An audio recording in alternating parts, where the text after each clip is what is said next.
সাত সকালে অফিস টাইমে ট্রেন পরিষেবা ব্যাহত। ভারী বৃষ্টি ও সিগন্যালিং এর সমস্যার জন্য শিয়ালদা মেন শাখায় ট্রেন চলাচলে সমস্যা, তারই জেরে ব্যাহত ট্রেন পরিষেবা। শিয়ালদা মেন শাখায় ট্রেন চলাচলে সমস্যা, সিগন্যালিং এর সমস্যার জন্য ট্রেন চলাচলের সমস্যা। ট্রেন চলাচলের সমস্যায় যাত্রী দুর্ভোগ চরমে। তো আমরা যেমনটা জানি যে গতকাল রাত থেকেই চরম বৃষ্টি হচ্ছে শহর কলকাতা এবং জেলার বিভিন্ন জায়গায়, এবং সেই বৃষ্টিপাতের ফলেই সিগন্যালিং এর সমস্যা তৈরি হয়েছে কোথাও কোথাও, এবং সেই সিগন্যালিং এর সমস্যার কারণের জন্যই ট্রেন চলাচল ব্যাহত হয়েছে। সকাল সকাল অফিস যাত্রীদের ট্রেন চলাচলেই ব্যাহত হওয়ার জন্যই অসুবিধায় পড়তে হয়েছে, সমস্যায় পড়তে হয়েছে নিত্যযাত্রীদের।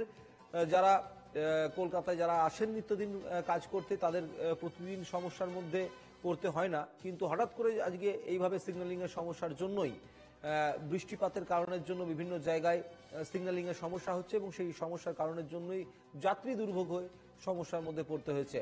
আমাদের সঙ্গে রয়েছেন ইন্দ্রনীল ঘোষ। ইন্দ্রনীল, যেমনটা জানা যাচ্ছে শিয়ালদা শাখায় সিগন্যালিং এর সমস্যার জন্য ট্রেন চলাচল ব্যাহত হয়েছে কিছু কিছু জায়গায়, এবং যাত্রী দুর্ভোগ রয়েছে। কোথায় কোথায় ব্যাহত হয়েছে ট্রেন পরিষেবা, বিস্তারিতভাবে জানাও। দেখো, শিয়ালদার যে মেন শাখা সেখানে কিন্তু কয়েকটি জায়গায় ওয়াটার লগিং হয়েছে, ফলে ট্রেন পরিষেবা কিছুটা ব্যাহত হচ্ছে, কারণ ধীর গতিতে চালাতে হচ্ছে। সিগন্যালিং এর সমস্যাও তৈরি হয়েছে এই বৃষ্টির কারণে, এবং আলিপুর আবহাওয়া দপ্তরের যে পূর্বাভাস ছিল সেই পূর্বাভাস অনুযায়ী কিন্তু যে বৃষ্টিপাত সেটা গতকাল থেকেই ভারী বৃষ্টি প্রায় রাজ্যের বিভিন্ন জায়গাতেই যেমন চলছে, তেমনি কলকাতা শহরে এবং শহরতলিতে যে ভারী বৃষ্টি তার প্রভাব কিন্তু রেল পরিষেবাতেও পড়েছে। ফলে শিয়ালদা মেইন শাখায় যে পরিষেবা গতকালকে থেকেই সেই যে পরিষেবা সেই পরিষেবা কিন্তু কিছুটা ব্যাহত হয়েছে, এবং বেশ কিছু জায়গায় ওয়াটার লগিং যেমন রয়েছে তেমনই কিন্তু সিগন্যালিং এরও সমস্যা কিছুটা তৈরি হয়েছে। ফলে ট্রেন পরিষেবা কিন্তু ব্যাহত হচ্ছে। তার মধ্যে টিটাগড়, বারাসাত সহ কয়েকটি জায়গা রয়েছে যেখানে কিন্তু পরিষেবা যথেষ্টই ব্যাহত হয়েছে। ফলে যদিও রেলের তরফ থেকে দ্রুততার সঙ্গে পরিস্থিতি স্বাভাবিক করার যে চেষ্টা গতকাল থেকে চলছে। তোমাকে থামাবো এই মুহূর্তে। Public relation officer Ekalavya Chakraborty আমাদের সঙ্গে রয়েছেন, আমি চলে যাবো একলব্য বাবুর কাছে। একলব্য বাবু, শিয়ালদা মেন শাখায় ট্রেন চলাচলের সমস্যার কথা সামনে আসছে, আমি আপনার কাছ থেকে বিস্তারিতভাবে জেনে নেবো কোথায় কোথায় সমস্যা হয়েছে। কাল রাত থেকেই রেকর্ড বৃষ্টিপাত হচ্ছে। আইএমডি মানে মেট্রোলজিক্যাল ডিপার্টমেন্ট, তারা অ্যালার্ট জারি করেছে যে আগামী দুদিন এই ইনক্রিমেন্ট ওয়েদার চলবে। ইনসেসেন্ট রেনফল হচ্ছে, টরেনশিয়াল রেন হচ্ছে। তার স্বাভাবিক কনসিকুয়েন্স হচ্ছে জল জমা।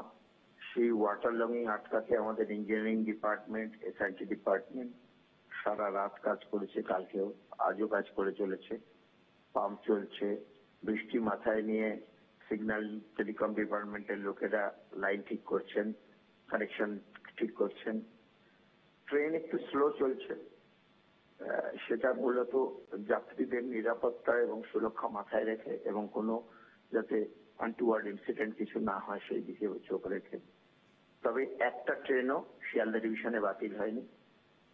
সাউথ, মেইন এবং নর্থ শাখার সমস্ত ট্রেন চলাচল স্বাভাবিক। একটু লেট চলছে, দিকে দিকে জল জমে আছে। টিটাগড়ে 1 নম্বর প্ল্যাটফর্মে জল আছে, বেলঘড়িয়া 2 নম্বর প্ল্যাটফর্মে জল জমে আছে, গুমায় জল জমে আছে, চিতপুরে জল জমা, বারাসাতে 1 নম্বর প্ল্যাটফর্মে হিউজ ওয়াটার লগিং হয়েছে। ট্রেন চলাচল ব্যাহত তো বটেই, কিন্তু কোনো সময় বন্ধ হয়নি।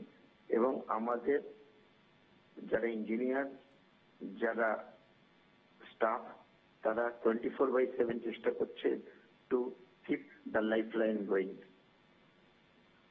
বেশ, অনেক ধন্যবাদ একলব্য বাবু। সঙ্গে ছিলেন পূর্ব রেলের সিপিআরও একলব্য চক্রবর্তী।